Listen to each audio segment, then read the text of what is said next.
bilaabtay saacadanka la isku hawlgaranayo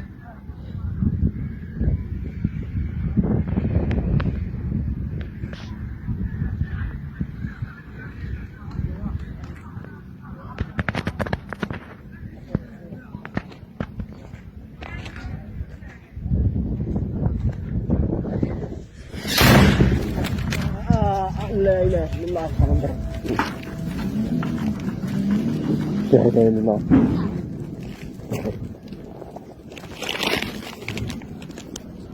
لا إله إلا الله لا إله إلا الله لا إله إلا الله. بسم الله الرحمن الرحيم. سلام الله عليكم ورحمته وبركاته. كلنتي وعنا ونكسن أمة الصوماليات إذا لهانتين با سكن كسر يا ساعات كسر إذن تاي سليق النبي سبحانه صلى الله عليه وسلم هاي المؤمنين وصلاة هذا إذن تاي سوت كذا كذب نيسو كان كينا واي هاي قدر كواد فرماتشو أو قرب استاج بوحة أموتشي بالشدي شلي لبوبي ولا الربي إن حافظ الليلة هذا وابري وحافظي وفرماتشو كل شيء سيد الله الشيء boobka la rabay in guryahooda loo geysto oo iyagu gurigii xasan sheekh maxamuud ka dhisanayay oo wiilkiisa ku magacawnaa burburka u geystay iyo askartii xabadda kala daashay iyagana waa bogaadiyay askartaasna waa u mucaarad. Ra'iisul Wasaaraha Soomaaliya wuxuu sheegay qof walba oo baarlamaanka ka mid ah inuu TikTok hadda kadib haddii uusan TikTok furan xaaladiisu ay bariga dhex tahay waa inuu TikTok furtaa buu taagan yahay. Muuqaal naxdin leh oo aad naxdin u leh ayaa baraha bulshada loo soo bandhigay sababtoo ah wiil dagaalkii maalinkii dhaweyto lagu qaaday BSF magaalada Gaalkacyo dagaalkii ciidamada Puntland ay soo qaadeen oo ku qaadeen ciidamadaas wiil ku dhintay ehlo janno ah insha Allah sida aad afkiisa ka maqlayseen nabiga kaleey salaatu salaam waxa ka sugnaatay man qaala aakhiru kalaamihi la ilaha illa Allah dakhala al-janna qofkii kelmadiisa ugu dambaysa uu ku dhawaaqaya ay la ilaha illa Allah tahay oo saa ku dhinta jannadu galay. Wiilkaas waa naxdin iyo urugo muuqaal buu duubayay dabcan 7 baa ku dhacay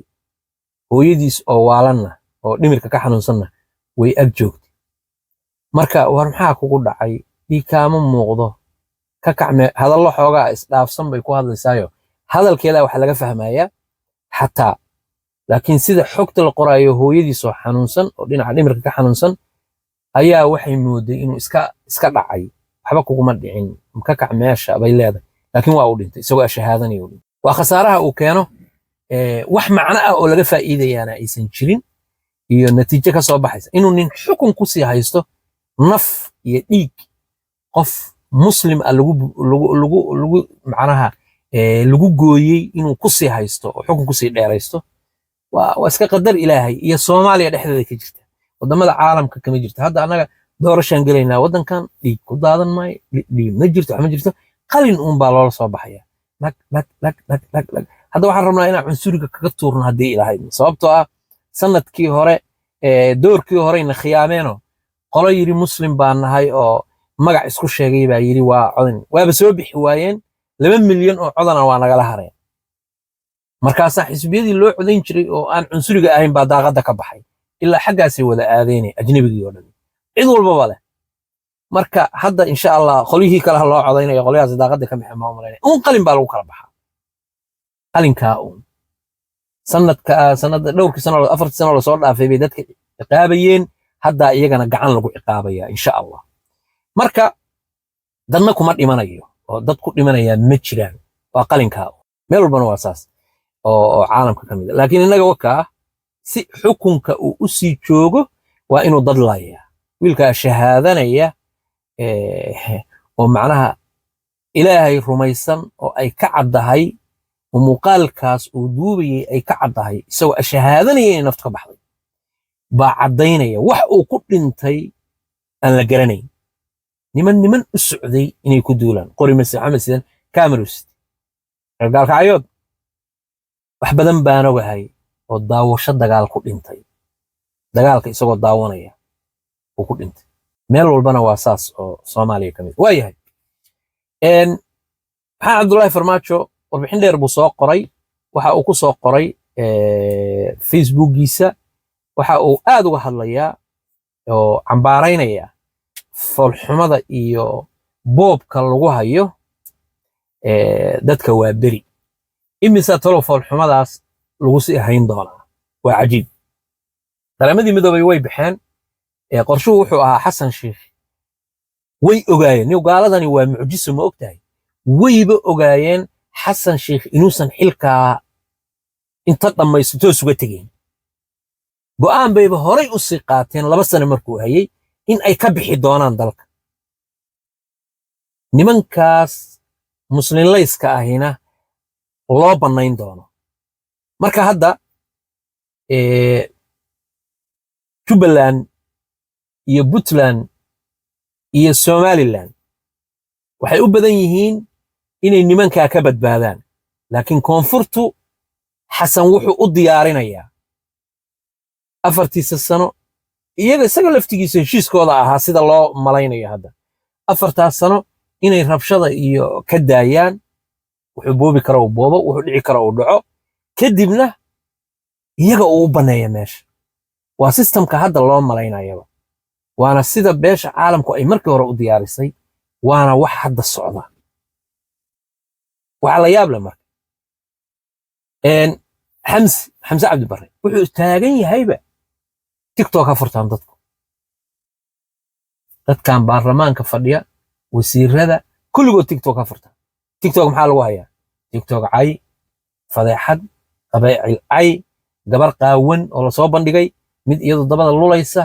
nin cabsan nin isqaawinaya nin qabiil caayaya oo afkiisa uura ka da'ayso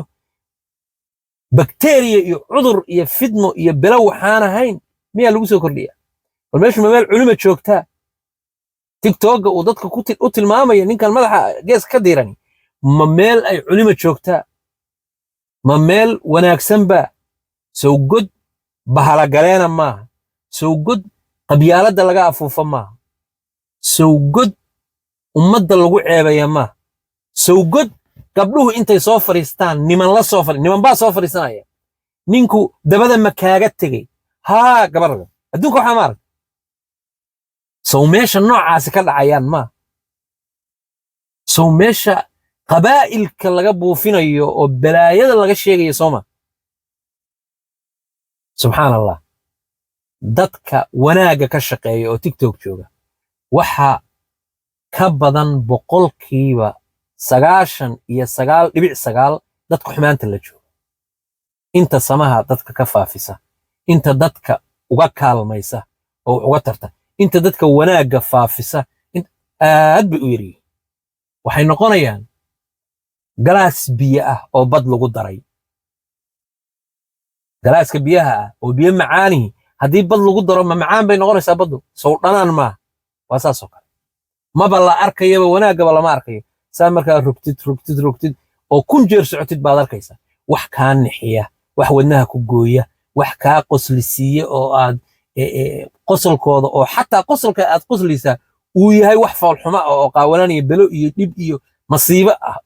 ama qof laga naxshay ah wax aan nooca ahayn ku arki maysid meeshii noocaas ahayd buu ra'iisul wasaaruhu dadka u tilmaamaya oo leeyahay aada caqligiisu waa intaa dhaxalka uu dadka Soomaaliyeed uga tegayaa waa intaa dhaxalka uu uga tegi doonaa waa intaa dhaxal kale ma laha ra'iisul wasaarayaashii hore waxbay ka tageen kulligood waxbay ka tageen intii dawladdii tii ku meel gaarka ahayd iyo tan ra'iisul wasaarayaashii soo qabtay bal kulligood akhriyo hal mid aan wax ka tagin ma jiraa xamse muxuu ka tegey ayliboorkuu tegey musqulaha ayliboorka xiran waa in la furaa keliyuu ka tegey iyo siyaasadda jannaan ku galaya waa jannada dhulkii la boobaya uusan oran karin war madaxweyne waxani waa xaq darro xataa ma oran karo aayadaha iyo axaadiista uu akhriyo hal mar ma oran karo madaxweyne waxaasi waa qaldan si kasta ha ahaatee dadkiina horjooga kastiba xilkiisa si uu ilaashado dadkiibu ku laynaya okaa wiilkaa yaroo miskiinka oo shahaadanaya oo hooyadiisoo waalan hayay dhimirka ka xanuunsan hayay wakaa muxuu ku dhintay maxaa lagu dilay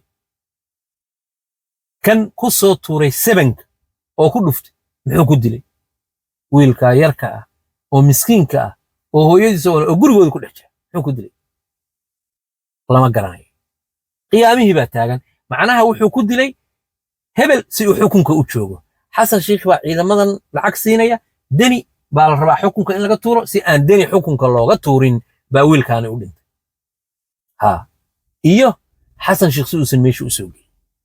waxaa ku dhintay wiil Soomaaliyeed wiilal Soomaaliyeed dagaalka dhexdiisa intii dagaalamaysay hal qof baa dhintay laakiin wiilkan oo kale waa nin shacaba laba cali isma weydiin dhaxalka laga dhaxlayna waxa laga dhaxlay ciidamo Soomaaliyeed oo saraakiil ah in la soo bandhigo iyagoo maxaabiis ah oo ka sumooyin loo qaybinayo waa ciidamadii Puntland ugu qiimaha badnaa oo soo mara ciidamada hadda jira BMBF la yiraahdo iyagoo reer biyo siinaya ma aragteen iyagoo reer koronto siinaya ma aragteen iyagoo dhir magaalada ku beeraya ma aragteen maya laakiin BSF waxay ahaayeen nimanka dhirta magaalooyinka Puntland oo dhan wada gaarsiiyay ku beeray oo dhireeyay dawladna ma ahayn ciidamaday ahaayeen dawladda ka tirsan si kasta ha ahaato maanta xaaladdu waxay maraysaa meel xun kolba Puntland waxaan u malaynayaa ma aqaandee calooshooda shaqaystayaal badan oo reer Puntland maantaba waa joogaane haddaysan ku soo dhex dhuuman in Puntland loo soo geli karo u malayn mayo oo nimanka argagixisada ah muslimlayska ah inay u soo geli karaan anigu ma aaminsan Somaliland inay u soo geli karaan ma aaminsan inkastoo gaajo badan hadda Somaliland laga sheegayo oo xaaladeeduba ay xun tahay oo dadkiiba gaajo inay u leedaan burco waa laga qaxay xaaladdu gaaja looga qaxay inkastoo xaaladdu ku adag tahay nimankan la yiraahdo Jubalandna dawlado iyo waxna waa daba joogan kale oo ilaaladay ku jiraan xogaa iyadana aad iyo aad boqolkiiba boqol loo biqmay boqolkiiba 50 baqdin ma laha nin adagina waa jooga inta kale laakiin qaadwale ansax iyo ninkan kaleeto oo isagu ma aragtay madaxtooyada dhowrka qola dhistay bas xasanna waa ka tegaya ciidamadiisu qaadanaya wuu dhoofi doonaa xaaladdu aad bay u adag tahay kelmaddaas maanta ka hor niyadeyda ma soo gelin maanta ka hor ma aaminin in dawladda Soomaaliya uma baqin maanta ka hor waa isdhihi jiray xasan isagaa dawladdan burburinaya oo de meesha ugu dambeysay uu kaga tegi doonaa iyadoo saqiirtay laakiin marna isma oran xasan dawlad la'aan buu ka tegi doonaa qorshahaba maanta ka hor ma ogaan markaan daraasaad akhriyay badan waxaan ogaaday in qaramada midoob wax la diyaariyayba ay tahay xasan inuu uga tago xoogaa wuxuu qaadan karo boobistaanka uu boobo uu qaato qolyahaasina ay hadhow qabsadaan iyaguna waa madaxnimo doon wax kale maaha waxay muslimka ku laynayaan waa madaxnimo doon inay dalka qabsadaan sida argagixisadu fiiri sida ay u haystaan nimankan muslimlayska ah Axmed Sharac day wayaga Axmed Sharac Mareykanku madaxiisa wuxuu dul saaray bahalkii caldeera madaxweyne laga dhigaya ilaa Axmed Sharac wuu ahaa madaxiisa dul saarna Francisco wuxuu yimid Jarmalku yimid Mareykanku tagay Sweden buu yimid meelo badan buu ka soo degay oo lagu soo dhaway si sharaf leh Ingiriiska oo badan ninkii madaxiisa lacag saarnayd ma baahaba daalibaankii waa aragtaan wada hadallo iyo adduunyo iyo way lacago iyo webi gacan ku sameeyeen hadda waaba kama wala waysan daalibaanku markii horeba nimankan la mid ahayn lama mid ahayn